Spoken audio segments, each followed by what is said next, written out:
हमारा हाँ टॉपिक है जी। आज का एड्सॉर्प्शन आइसोबार सॉरी।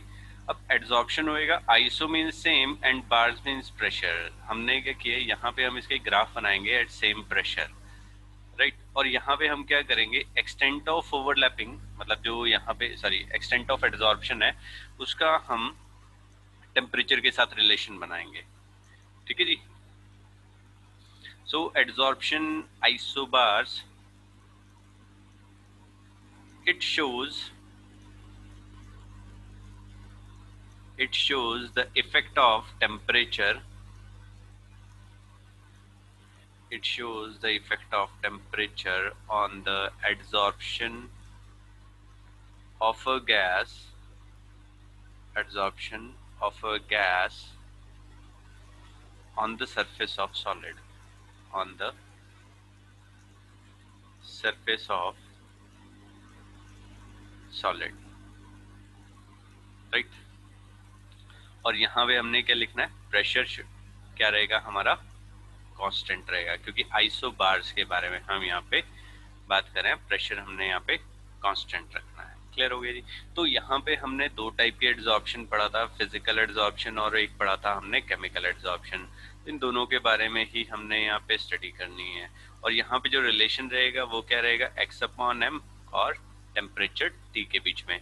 तो फिजिकल एड्सॉर्प्शन के लिए अगर हम बनाते हैं तो क्या करेगा, it decreases with the time.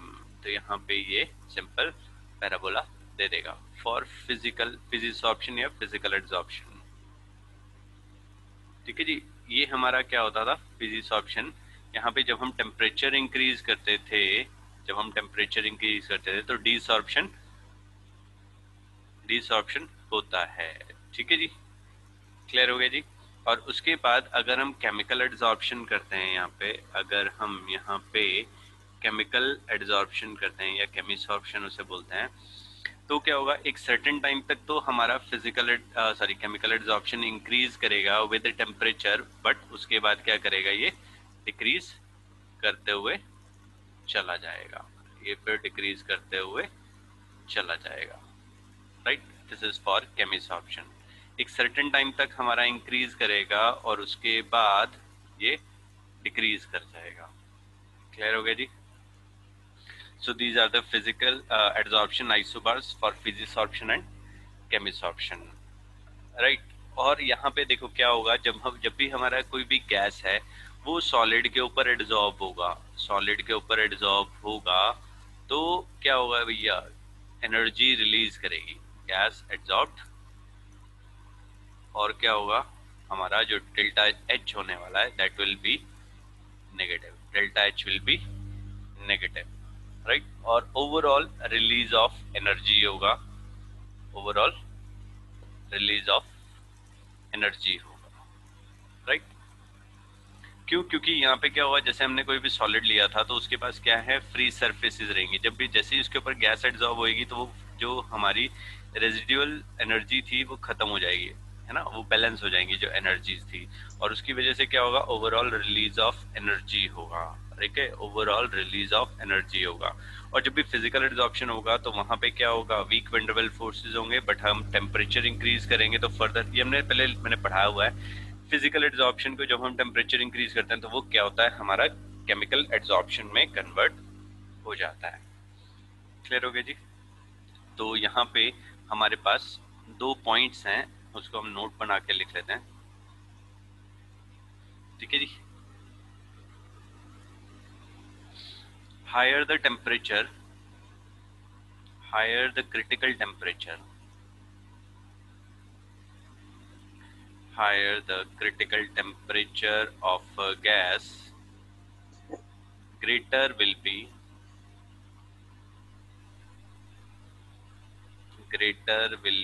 the extent of adsorption, extent of adsorption।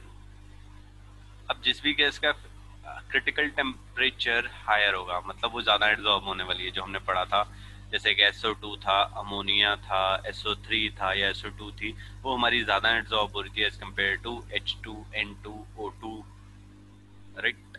Because उनका जो जिनके साइज बड़े थे उनके क्रिटिकल टेम्परेचर ज़्यादा थे। एक पॉइंट ये हो गया हमारा। सेकंड पॉइंट है higher the temperature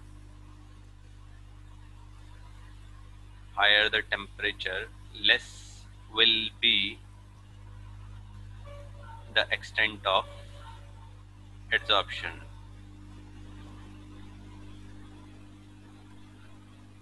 right?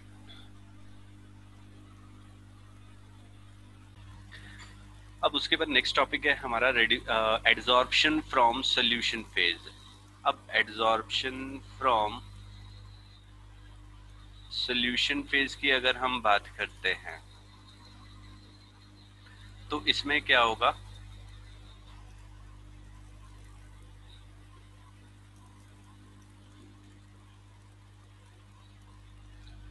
Adsorption from solution phase. Wait, इसके अंदर हमें क्या चीज पता चलेगा? हाँ, इसके अंदर हम प्रेशर की जगह जस्ट कंसंट्रेशन लेंगे, ठीक है जी। इन प्लेस ऑफ प्रेशर हम सिर्फ और सिर्फ कंसंट्रेशन लेंगे, ठीक है। इसके अंदर कुछ ऑब्जर्वेशंस हैं, इंपॉर्टेंट ऑब्जर्वेशंस, वो लिख लीजिएगा। बाकी सब सेम रहेगा, सिर्फ फॉर्मूला में पी की जगह वी आ जाएगा, ग्राफ भी सेम आएंगे, सब कुछ सेम आएगा। क्या इंपॉर्टेंट ऑब्जर्वेशंस हैं? The extent of adsorption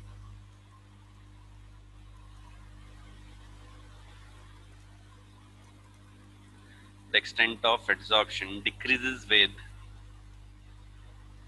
increase in temperature,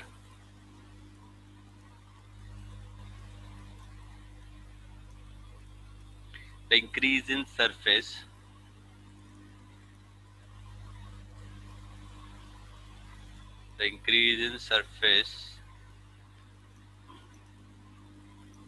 of the adsorbent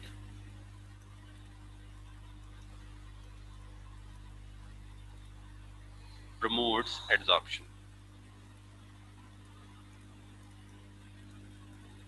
right. Simple वही चीज है, जैसे जैसे सरफेस एरिया बढ़ेगा वैसे वैसे एड्सॉर्प्शन इंक्रीज करेगी, और जो एक्सटेंट ऑफ एड्सॉर्प्शन है वो डिक्रीज करता है with increase in temperature. Same चीज है यहाँ पे फिर से। Third point, the extent of adsorption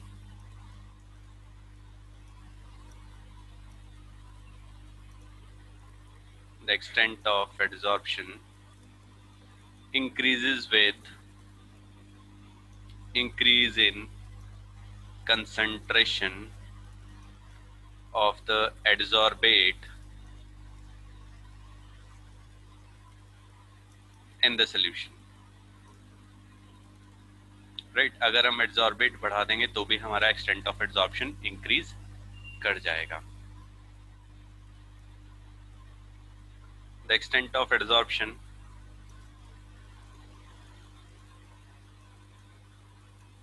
depends upon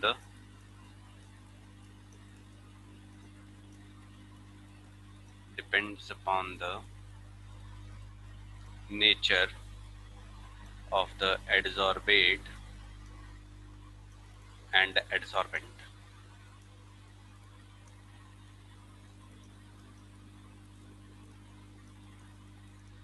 right. The extent of adsorption किस चीज के ऊपर डिपेंड करेगा? हमारा extent, nature of adsorbate and adsorbent के ऊपर, राइट। और इसका जो फॉर्मूला आता है वो हमारा है x/m is equal to Kc⁻1/n, right.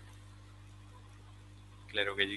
तो सेम आएगा, सेम जैसे हमारा वहाँ पे लोअर कंसंट्रेशन के लिए, हायर कंसंट्रेशन के लिए ये एप्लीकेबल नहीं होगा, सिर्फ इंटरमीडिएट कंसंट्रेशन के लिए होगा। और यहाँ से हम इसके लिए ग्राफ बना देंगे, log x/m is equal to log k plus 1/n log c, right?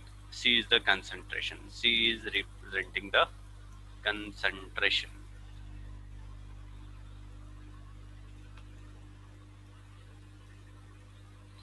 तो ये आ जाएगा हमारा। फाइन। अब हम इसके बाद इसकी एप्लीकेशंस करेंगे। एप्लीकेशंस के ऊपर डायरेक्टली क्वेश्चंस आते हैं। Applications of adsorption,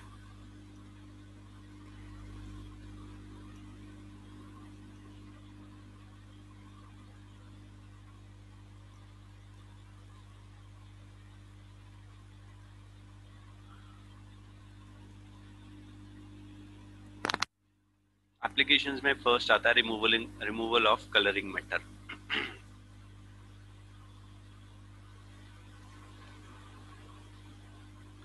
remover of colouring matter, ये कैसे? जैसे हमने शुगर लिया या जैगरी लिया या कोई भी जूस लिया, राइट, शुगर लिया, जैगरी लिया या कोई भी जूस लिया, उसको डीकलराइज करने के लिए, या वेजिटेबल ऑयल लिए, उनको डीकलराइज करने के लिए हम क्या करते हैं, वहां पे चारकोल का यूज करते हैं। ठीक है जी। और वो क्या करेंगे, हमने उसमें कोई भी एड्सॉर्बेंट डाल दिया, ठीक है, जैसे कि एक्टिवेटेड चारकोल बताया या फुलर्स अर्थ डाल दिया, वो सारा के सारा क्या करेगा, उसके ऊपर एड्सॉर्प्शन हो जाएगा और वो प्योर में कन्वर्ट कर देगा। ठीक है जी। अब मैं यहाँ पे सिंपल से लिखते हैं, substances like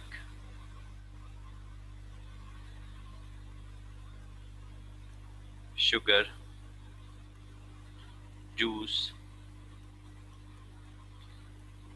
vegetable oil are colored due to presence of impurities. Due to the presence of impurities, they can be decolorized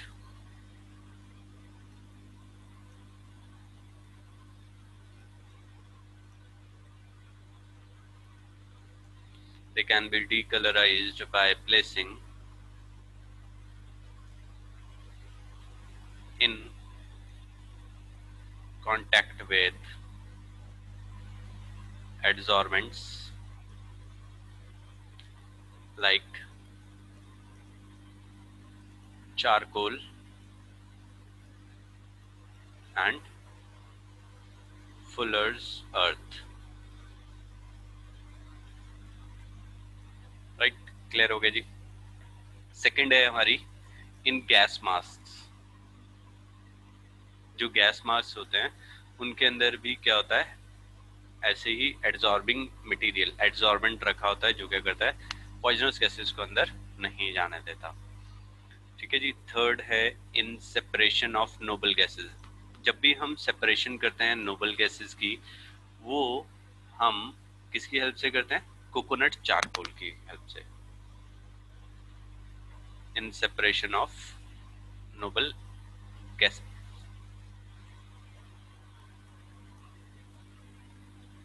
coconut charcoal का हम यहाँ पे यूज करते हैं। ठीक है जी।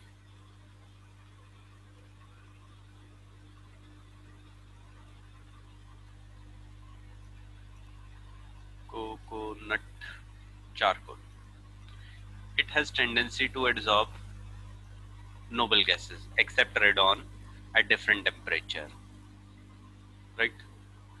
और उसके बाद आता है fourth, in dyeing of clothes, colouring matter dye करने के लिए, इन डाइंग ऑफ क्लोथ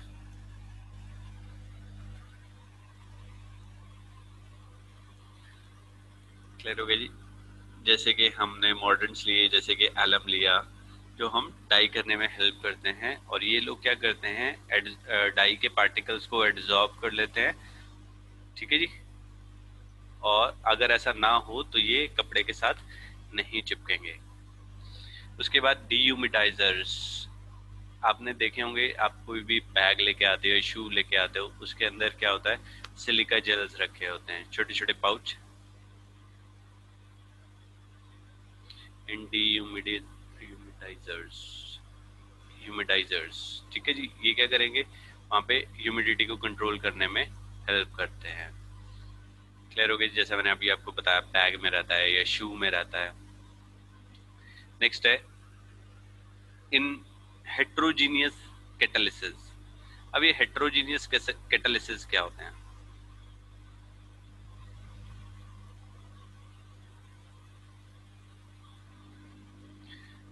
हाँ जी, हेट्रोजीनियस कैटालिसिस, इसमें क्या होगा, जिसके अंदर रिएक्टेंट और कैटलिस्ट दोनों अलग अलग फेज में रहेंगे, उसे हम बोलते हैं heterogeneous catalysis. in which reactants and catalysts are in different phases. जैसे कि हमने क्या किया, अमोनिया के लिए अमोनिया की प्रिपरेशन करानी है, उसमें क्या होगा, N2 + 3H2 gives 2NH3। ठीक है जी। यहाँ पे हम क्या करते हैं, आयरन एज ए कैटलिस्ट रखते हैं और मॉलिब्डेनम एज ए प्रमोटर रखते हैं। अब now this is in the gaseous state, this is in the gaseous state, but जो आयरन है वो क्या है हमारा, गैसियस स्टेट में होता है, और जो मॉलिब्डेनम है that is in the solid phase.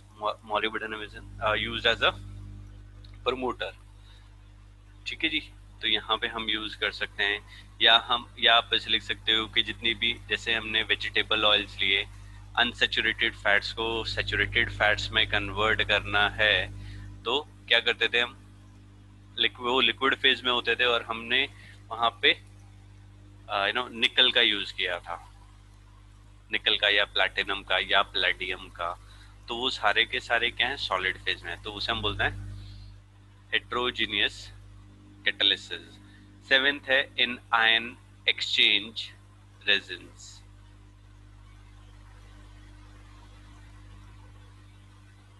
ठीक है जी। इसके लिए हम क्या करते हैं, हम इसमें ऑर्गेनिक पॉलीमर्स का यूज करते हैं जिनके पास COOH, कोई भी एक्टिव ग्रुप प्रेजेंट होना चाहिए।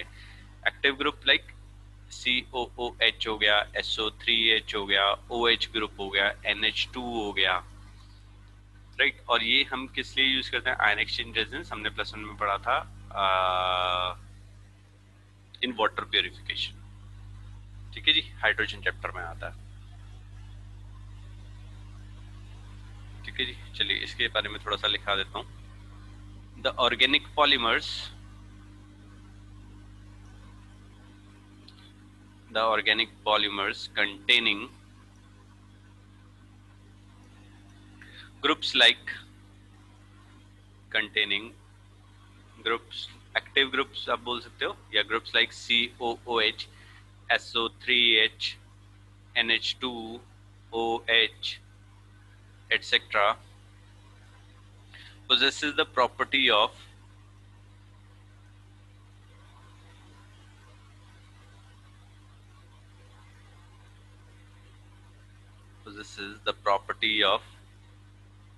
selective adsorption,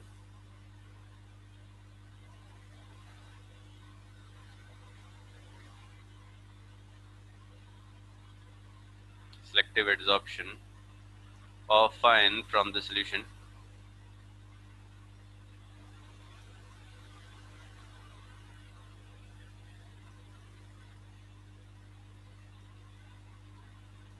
these are quite useful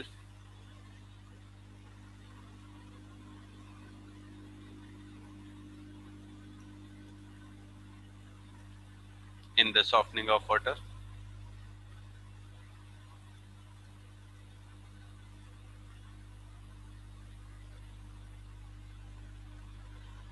and also in the separation of element and also in the separation of elements of lanthanoid series.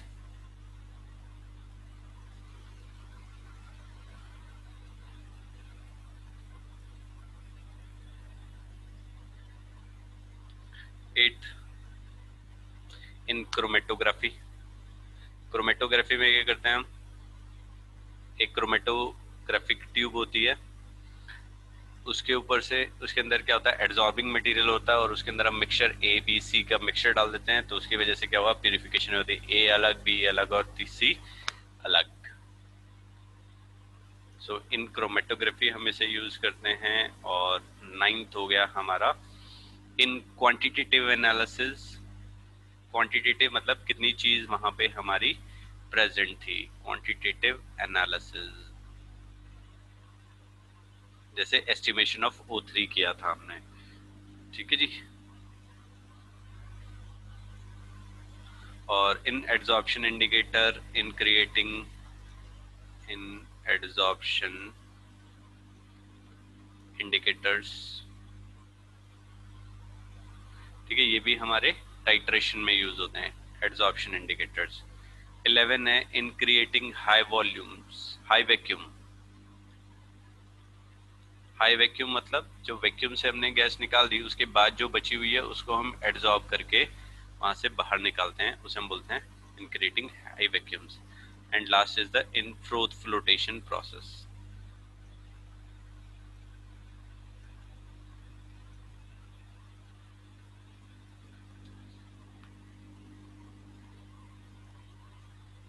In froth flotation processes, उसमें हम क्या use करते हैं भैया, pine oil का use करते हैं, और वो क्या करता है सल्फाइड ओर्स को अपने ऊपर एब्जॉर्ब कर लेता है। ठीक है जी, तो इस तरीके से हमसे दीज आर द एप्लीकेशंस, और ये हमें लर्न करनी है, इनके ऊपर बेस्ड हमारे क्वेश्चंस आएंगे। नेक्स्ट टॉपिक जो है दैट इज कैटालिसिस। कैटलिस्ट होता क्या है? Catalyst is a foreign substance, catalyst is a foreign substance which increases the rate of the reaction but do not disturb the equilibrium।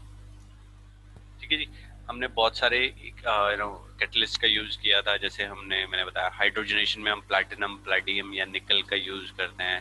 अभी Haber's process था उसमें iron का use किया था। ठीक है, ऑसवोल्ड प्रोसेस था तो उसके अंदर हमने V2O5 का यूज किया था। सल्फ्यूरिक एसिड बनाने के लिए हमने फिर से V2O5 का यूज किया। मतलब बहुत सारे हमने क्या किए थे, कैटलिस्ट का यूज किया था। सो कैटलिस्ट, यहाँ पे हम इसका डेफिनेशन लिखते हैं। A catalyst may be defined as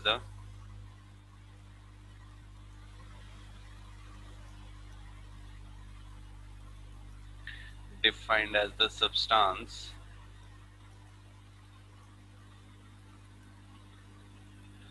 which when present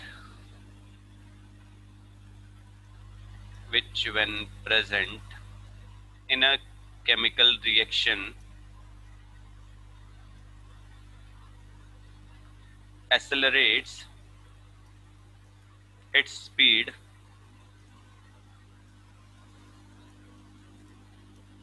and is recovered unchanged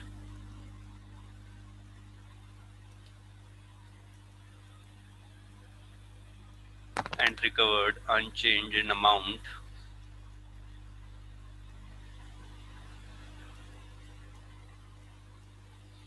and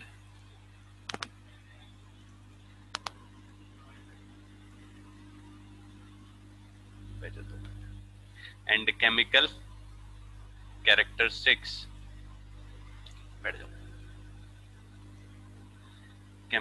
characteristics when the reaction is over. When the reaction is over, the process involving the use of catalyst in a chemical reaction is known as catalysis। ठीक है जी, एक foreign substance था जिसको जो सिर्फ reaction के rate को increase कर रहा था और वो हमारा अनचेंज रिकवर होता, मतलब उसकी अमाउंट यूज नहीं होती, उसकी केमिकल प्रॉपर्टीज रिटेन रहती है, और इस पूरे प्रोसेस को, ठीक है जी, क्या हम बोलते हैं, कैटालिसिस। नेक्स्ट टॉपिक है हमारा कैरेक्टरिस्टिक्स ऑफ कैटालिसिस।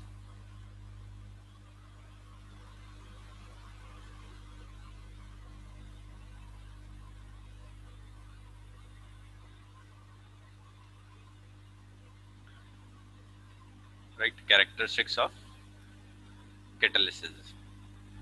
अब देखो यहाँ पे कुछ रिएक्शंस हैं, मतलब जो हमने जनरल आप लोगों को पहले ही मालूम है। ये a catalyst cannot initiate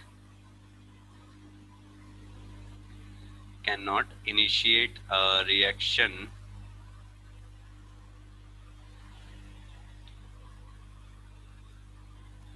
initiate a chemical reaction, right, वो खुद से कोई रिएक्शन को इनिशिएट नहीं करेगा। ठीक है जी, it can increase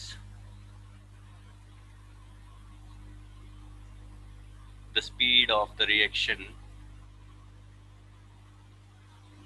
speed of a reaction already in progress, जो हमारी रिएक्शन ऑलरेडी चल रही है वो रिएक्शन को कराने में हेल्प करता है। ठीक है जी।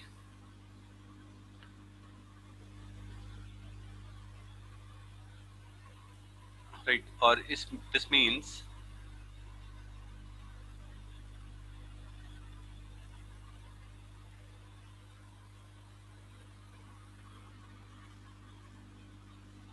that a catalyst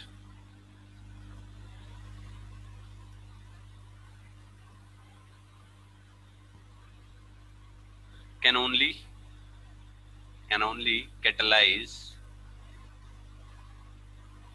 spontaneous reactions, right, सिर्फ स्पॉन्टेनियस रिएक्शंस को कैटलाइज करेगा, राइट, और नॉन स्पॉन्टेनियस रिएक्शन को नहीं करेगा with delta G negative, non spontaneous reactions को कैटलाइज नहीं करेगा।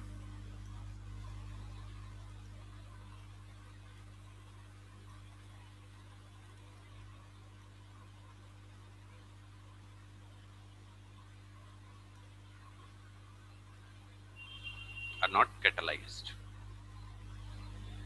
सो ये फर्स्ट हो गया। उसके बाद only a small amount of catalyst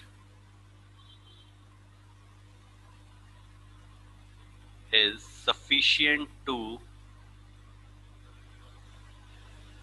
catalyze a particular reaction,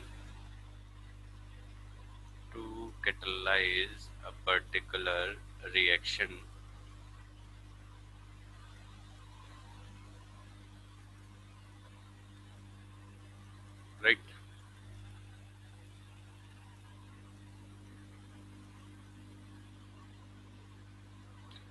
third point है a catalyst remain unchanged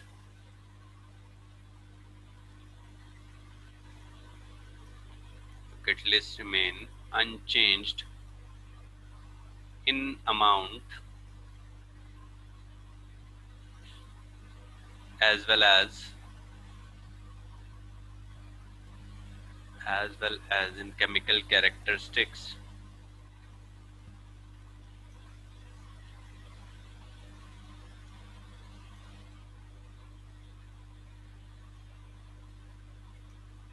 at the end of the reaction.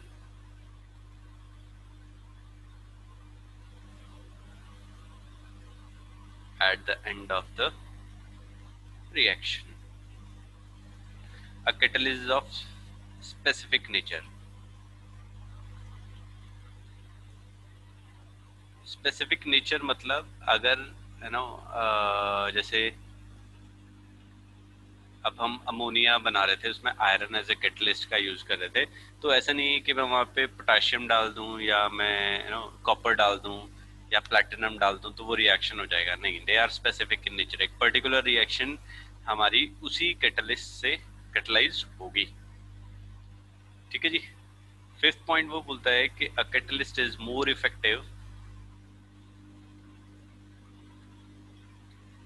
a catalyst is more effective when it is present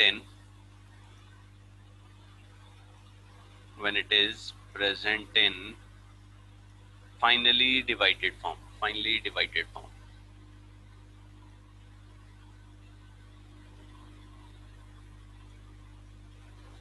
ठीक है जी।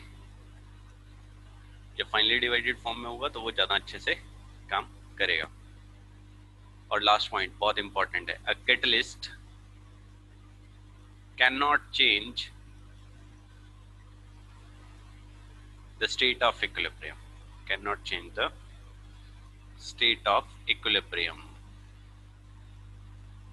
Right, in a reversible reaction.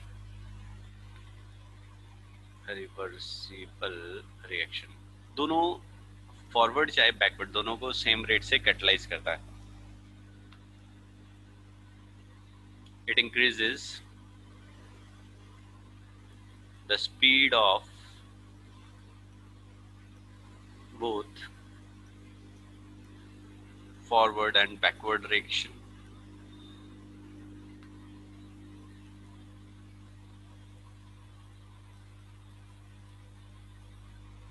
to the same extent.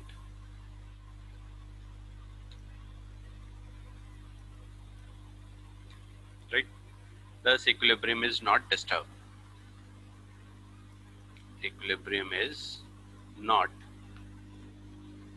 disturbed.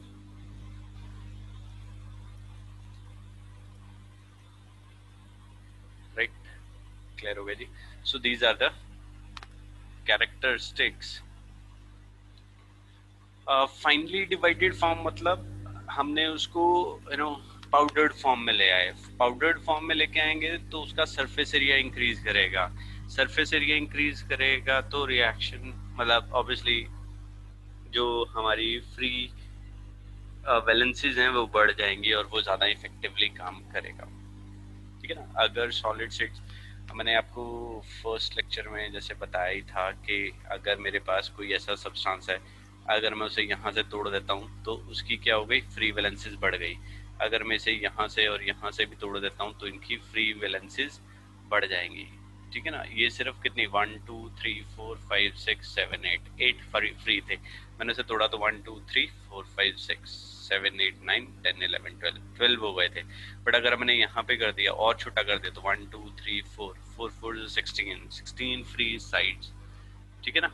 तो इसी वजह से जैसे जैसे हम उसे छोटा करते जाएंगे उतनी ज़्यादा हमारी फ्री बैलेंसेज आती जाएंगी और उनका जो इफेक्टिवनेस है वो इंक्रीज कर जाएगी. Next we have negative catalysis. Negative catalysts and inhibitors. ये क्या होते हैं हमारे नेगेटिव कैटलिस्ट्स और inhibitors? These are like negative poisons का काम करते हैं. इन्हें पॉइजन भी बोलते हैं. ठीक है ना. ये क्या करते हैं, हमारे रेट को डिक्रीज करते हैं. मतलब जहां हम चाहते हैं कि रिएक्शन मेरा कंट्रोल्ड मैनर में हो वहां पे हम इन्हें यूज करते हैं. जैसा हमने +1 में पढ़ा था हाइड्रोकार्बन्स में for the preparation of alkenes, वहां पे हमने लेंडलार्स कैटलिस्ट लिया था जहां पे हमने क्या किया था, barium sulphate as a catalyst poison का काम करता है. So there are certain substances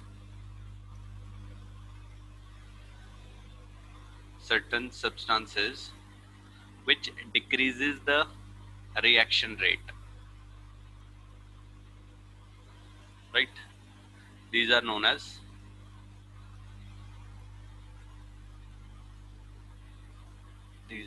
negative catalysts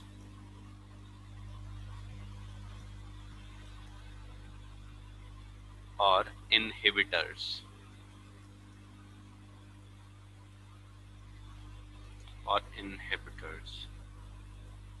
clear हुए? इसके एग्जांपल दे देते हैं हम.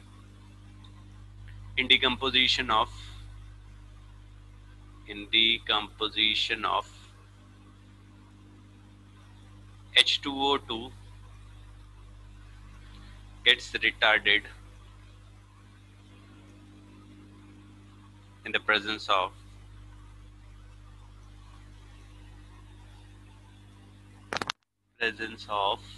glycerol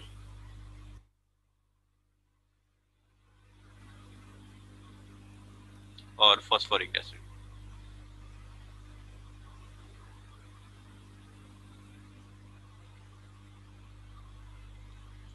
और phosphoric acid.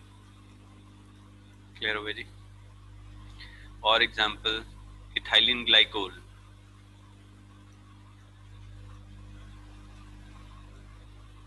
decreases the rusting of iron.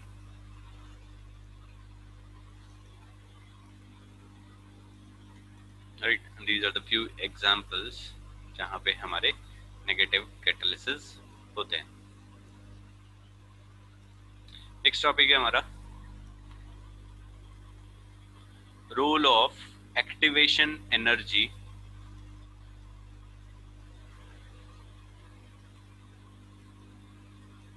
in a catalyzed reaction. हमने पढ़ा था, क्या पढ़ा था कि भैया जब हम कोई कैटलिस्ट का यूज करते हैं तो उसकी जो एक्टिवेशन एनर्जी है वो हमारी डिक्रीज हो जाती है, एक्टिवेशन एनर्जी डिक्रीज हो जाती है, राइट। इसके लिए हम क्या करेंगे, एक ग्राफ बनाते हैं। Role of activation in catalyst reaction, इसमें हमने क्या किया, ये एनर्जी और प्रोग्रेस ऑफ रिएक्शन के लिए ग्राफ बनाया। देखिए यहाँ पे मेरे पास रिएक्टेंट थे और यहाँ पे प्रोडक्ट थे। अब जब मैंने कैटलाइज्ड रिएक्शन थी तो जो रिएक्टिवेशन एनर्जी थी वो हमारी डिक्रीज कर गई, बट अनकैटलाइज्ड रिएक्शन में क्या था, हमें ज्यादा एनर्जी की जरूरत पड़ेगी। ठीक है जी। अब कैसे होगा, यहाँ पे हम इसके लिए लिख लेते हैं, a catalyst increases the rate of, generally increases the rate of reaction, right। इसमें क्या होता, क्या है, a catalyst taking part in a reaction, taking part in a reaction is in position, is in position to lower the height, lower the height of the energy barrier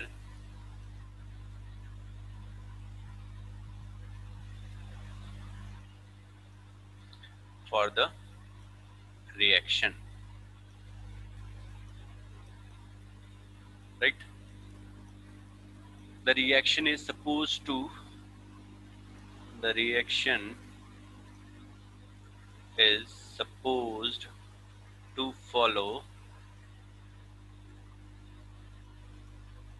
an alternate pathway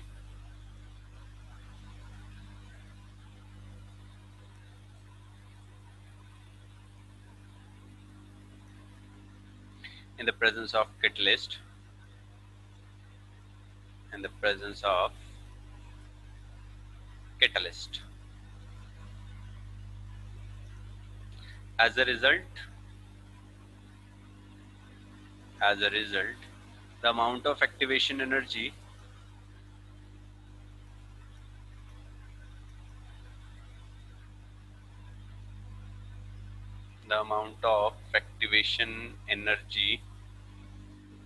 for the catalyzed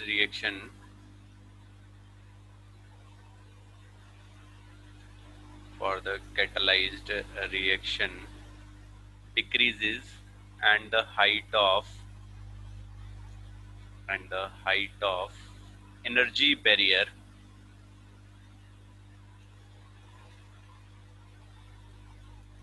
gets lowered,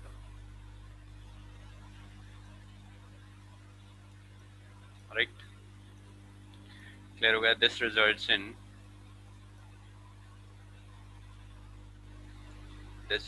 in increasing the reaction rate, fine. Clear हो गया जी। तो ये था हमारा role of activation in catalysed reaction.